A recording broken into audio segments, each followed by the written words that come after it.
Global warming remains a threat to Uganda's natural resources, significantly reducing the snow cover on Mount Rwenzori by 130 acres over the past 14 years. This is an international concern. For instance, in 2010, we did measure the amount of snow, the acreage. And consequently, over time, up to 2023, we are able to tell the amount of snow, the extent at which it has reduced. The receding snows are characterized by the melting glaciers, which have created depressions, affecting the experience of accessing the peak of Margherita at 5,109 meters above sea level. Because now there is a big cliff, this ridge used to be covered with snows and glaciers, but now it's bare. So you have to look for how you drop down to the other hill. So Queen Elizabeth is a premier national park that brings in a lot of revenue. But also the Rwenzori Mountains is an adventure park that you can go to. So these two are our signature products. The situation has influenced the behavior of wildlife and plant life in the Rwenzori Mountains in Kasese District, western Uganda. The effect of this climate change, of course, has seen kind of creation of sub-zones because the wild plants are trying to survive and look for the favorable climate conditions. The areas in the high elevation used to be very cold. An example is the alpine zone, but now it's getting warm. And we are seeing plants which used to be in a low elevation now shifting towards the higher elevation. And of course, because of the climate change, they are actually moving away. They are not there. Now we find a place that had a variety, had lots of these plants. You find one. Human-induced activities have also exacerbated the effects of global warming.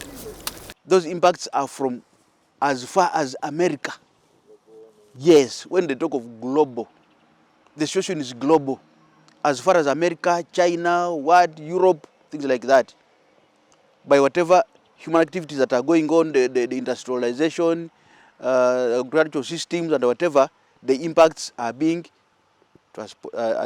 felt up here. These are the peaks. Now, when these glaciers will be no more, very few tourists will want to reach the summit, which is empty, which will be empty by then, and maybe we shall remain with those who are interested in looking at nature. It's important to note that the snow is receding at a very high rate.